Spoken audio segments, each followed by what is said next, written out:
మీ business ఏదైనా మీ ఊర్లో promotion చేయాలంటే అది సుమన్ టీవీతోనే సాధ్యం. ఇప్పుడే సంప్రదించండి. ఇక్కడ వీళ్ళు చెప్తూ క్లియర్ గా group 1 main examination notification number 27/2018 was not fair and not legitimate due to the conduct of respondent 1 and 2. The procedure adopted by them for valuation of answer script of candidates who appeared for group 1 examination when the rules do not permit first digital, second and third valuation of papers for second or third time is impermissible and it is in violation of rule 3(9) of the rules.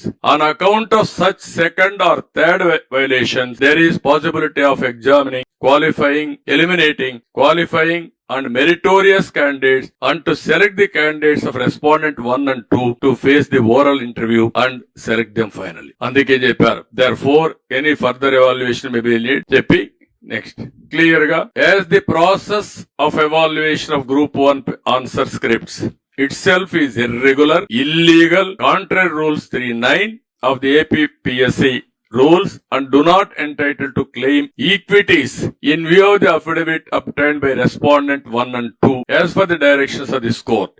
Therefore, it is appropriate to issue a direction to respondents 1 and 2 to conduct group 1 examination for notification 27/2018 afresh, giving at least 2 months time to the candidates and to complete the process and selection within 6 months from the date of receipt of this copy orders. ఇది మీరు అర్థం చేసుకుంటారు. ఏం చెప్పాలా? ఇంత clear cut evidence ఉంటే కూడా బరిదెగించి మాకు ఏమీ దిక్కులేదు, బాబాయిని గొడ్డలు పెడితే లేపాం, మేము అరెస్టులు కాకుండా కాపాడుకున్నాం, కోడికత్తి డ్రామాలు ఆడాం, రాష్ట్రంలో రిసోర్సెస్ అన్ని దోచేసుకున్నాం, హైకోర్టు చెప్పింది ఇసుక ఎంత రేటుకు అమ్ముతున్నారు మేము చెప్పినా వినడం లేదనే పరిస్థితి వచ్చారు. అలాంటి దాంట్లో మీరు చూస్తే ఇంత బ్లాటెంట్ గా ఆ విద్యార్థులు ఇలాంటివి ఎన్ని జరిగాయో మనకే అర్థం కాని పరిస్థితి. ఇది జరిగితే ప్రభుత్వం అంటుంది ఇప్పుడు సిగ్గున ఎగ్గు లేకుండా ఈ ముఖ్యమంత్రికి మేము అప్పీల్ చేస్తామంటాడు. అంటే మీరు అప్పీల్ చేసి ఇంకా 100 కోట్ల రూపాయలు తగలబెట్టి ప్రజల డబ్బులు మీ పెత్తనం చేస్తే మిమ్మల్ని శ్మశానానికి సాగనపడానికి ప్రజలు సిద్ధంగా ఉన్నారు, గుర్తుపెట్టుకోండి. వార్నింగ్ ఇస్తున్నాను. ఎంతమంది జీవితాలు నాశనం చేస్తారు మీరు? ఆడుకుంటారా మీరు? అంటే మీకేం భయం కూడా లేదు. ఇంత బ్లాటెంట్ గా మిస్యూజ్ జరిగిన తర్వాత, సెకండ్ వాల్యుయేషన్ జరిగిన తర్వాత, జరగలేదని కోర్టులో అఫిడవిట్ వేసిన తర్వాత, మీరు కప్పిపుచ్చారు ఇది చెల్లదని హైకోర్టు చెప్పిన తర్వాత, మీకు వాతలు పెట్టిన తర్వాత ఇంకా నువ్వు మాట్లాడతావా? ముఖ్యమంత్రిగా పరిపాలించడానికి అర్హత ఉందా? నీ ప్రభుత్వానికి ఒక రోజు కంటిన్యూ కావడానికి అర్హత ఉందా మీకు? ఈ రాష్ట్రంలో యువత భవిష్యత్తును ఆడుకున్న మీరు, నీచంగా ప్రవర్తించిన మీరు ఇంకా కూడా బుకాయిస్తారా? మీరు ఎవరికి బుకాయిస్తారు అంటే మమ్మల్ని అందరినీ కేసులు పెడతాను బుకాయిస్తారు. అంతే కదా మీరు చేసే పని, తప్పుడు పని. ఇలాంటి దుర్మార్గులు ఏం చేయాలో ఆలోచించాల్సిన అవసరం ఉంది ప్రతి ఒక్కరు కూడా. బాధ ఆవేదనతో చెప్తున్నా. మొన్నే నేను ఇక్కడే మీరు చూశారు, కళలకు రెక్కలనే కార్యక్రమాన్ని ప్రారంభించాం. ఆంధ్రప్రదేశ్ లో ఉండే యువత ప్రపంచాన్ని జయించే పరిస్థితికి వచ్చారు. ఆంధ్రప్రదేశ్ లో మాత్రం అనునిత్యం బాధతో ఆవేదనతో కుంగి కుసించిపోయే పరిస్థితికి వచ్చారు. అంటే ఇక్కడి నుంచి పారిపోవాలి. ఇంకా ఇక్కడ లేకుండా ఈ రాష్ట్రాలు అప్పుడే వాళ్ళకి భవిష్యత్తు. అంత దుర్మార్గంగా చేసే పరిస్థితికి వచ్చారు. ఇప్పుడు అందుకే మేము కోరుతున్నాం, ఇలాంటి టెయింటెడ్ ఆఫీసర్స్ ఒక్క నిమిషం కూడా ఉండడానికి వీలు లేదు. ఒకటి, ఎవరైతే దీనికి అయ్యారో వాళ్ళందరి పైన కేసులు పెట్టాలి, సిబిఐకి ఇవ్వాలి, వీళ్ళని శిక్షించాలి, సివియర్ కూడా శిక్షించాలి.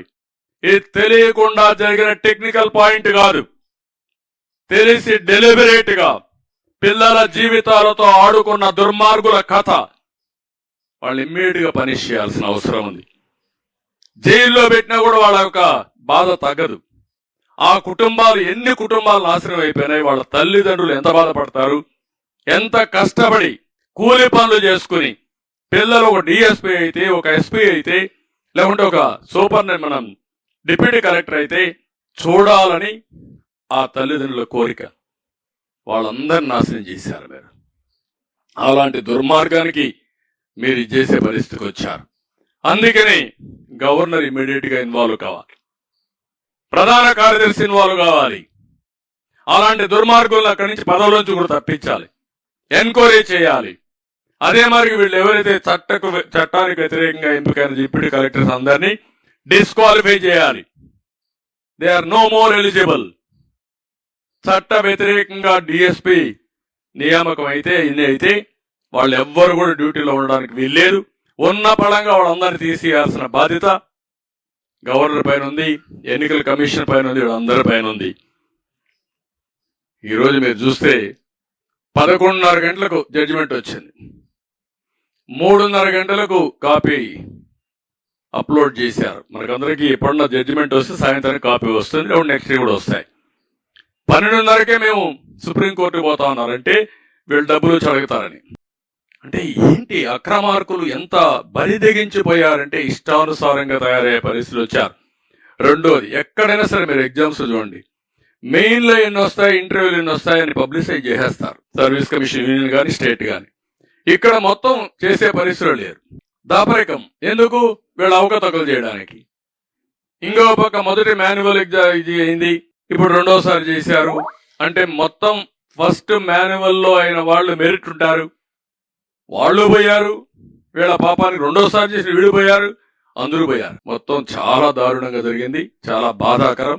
నెక్స్ట్, ఇప్పుడు కూడా మీరు చూడండి, తెలుగుదేశం పోలింగ్ కూడా లేదు. నిపుణులు సభ్యులు ఉండేవాడు, నిష్ఠార్థులు అనుభవజ్ఞులు, ఈయన బంధువులు వైసీపీ నేతలు అవినీతులు. పరీక్ష నిర్వహణ ఎవ్రీవేర్ ట్రాన్స్పరెంట్, అక్రమాల పర్వం. ఖాళీలు గుర్తించి ఎప్పటికప్పుడు భర్తీ చేస్తే 3 నెలల తర్వాత, లేకపోతే వీళ్ళ ఇష్ట ప్రకారం ఎన్నికల ముందు చేసే పరిస్థితికి వచ్చారు. మెయిన్స్ ఇంటర్వ్యూ మార్కులు ఎక్కడికెక్కడ ప్రకటించాం, ఇక్కడ అభ్యర్థులు కోరినా ఇవ్వలేదు. అదే మరి 5 ఏళ్లలో ఒక్క ఆరోపణ, 5 ఏళ్లు కాదు 22 సంవత్సరాలు తెలుగుదేశం పార్టీ హయాంలో సర్వీస్ కమిషన్ లో ఎక్కడ కూడా ఒక్క ఆరోపణ లేకుండా ఒక పద్ధతి ప్రకారం రిక్రూట్ చేసిన పార్టీ తెలుగుదేశం పార్టీ. ఈయన పెద్ద ఎత్తున అక్రమాలు, నిరుద్యోగులకు ప్రభుత్వంపై పూర్తిగా నమ్మకం పోయే పరిస్థితి ఈ రోజు చూస్తా ఉంటే ఎక్కడికక్కడ ప్రభుత్వం ఇష్టానుసారం. ఒకప్పుడు ఏది జరిగినా ట్రాన్స్పరెంట్ గా నాకు బాగా జ్ఞాపకం. టీచర్ ఉద్యోగాలు కూడా నేను చాలా ట్రాన్స్పరెంట్ గా చేశాను. ఎందుకంటే ఎక్కడైనా సరే కొంతమంది కావాలని మార్కులు వేసుకుంటే నష్టపోతారనే ఉద్దేశంతో ఇవన్నీ కూడా చాలా ఉద్యోగాల్ని గ్రూప్ 1 సర్వీస్ గానీ, గ్రూప్ 2 గానీ, ఇంకా మిగిలిన ఉద్యోగాలు కూడా సర్వీస్ కమిషన్ అప్పచెప్పాం. సుమన్ టీవీలో మీ పర్సనల్ అండ్ బిజినెస్ ప్రమోషన్స్ కోసం కింది నెంబర్ కి కాంటాక్ట్ చేయండి.